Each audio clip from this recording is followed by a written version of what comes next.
আসসালামু আলাইকুম বন্ধুরা, আশা করি আপনারা সকলেই ভালো আছেন। বন্ধুরা, এটি একটি সত্য ঘটনা।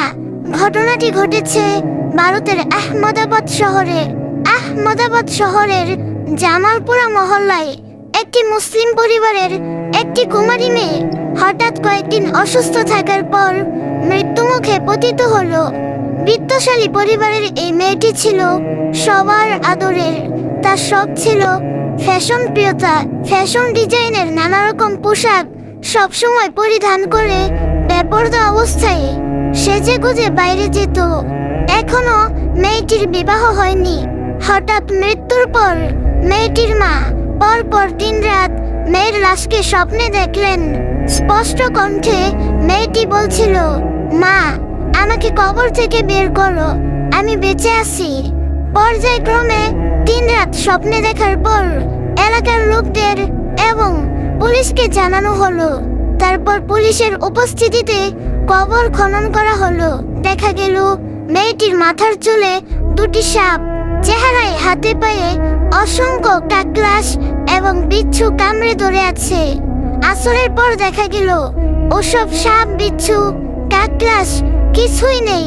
অজ্ঞান অবস্থায় মেয়েটিকে কবর থেকে বের করে পুলিশ আহমদাবাদ ওয়াইরি এলাকার চ্যারিটেবল হাসপাতালের আইসিইউ ওয়ার্ডে ভর্তি করলেন।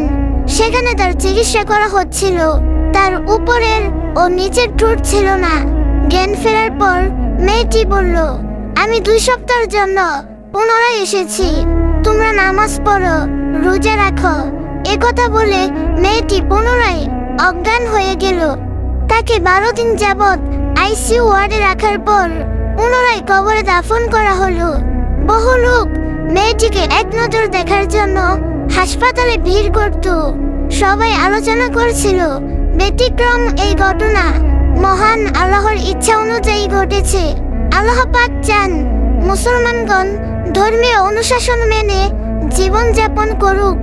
ইসলাম মহান আল্লাহ তাআলার একমাত্র মনোনীত ধর্ম। অন্য কোনো ধর্মের অনুসরণ করে মৃত্যুর পর অর্থাৎ আখিরাতে শান্তি পাওয়া যাবে না, কঠিন শাস্তি থেকে মুক্তি পাওয়া যাবে না। বরং ইসলাম ব্যতীত অন্য ধর্মের অনুসারীদের জন্য কুরআনের ঘোষণা অনুযায়ী অনন্তকাল দুজকের আগুনের যন্ত্রণাদায়ক শাস্তি অবধারিত। মহান আল্লাহ তাআলা আমাদের মা বোনদেরকে সঠিক বুঝদান করুন, আমিন। বন্ধুরা, ভিডিওটি ভালো লাগলে একটি লাইক দিবেন আর নিয়মিত ইসলামিক ভিডিও পেতে চ্যানেলটি সাবস্ক্রাইব করে আমাদের সাথেই থাকুন। আল্লাহ হাফেজ।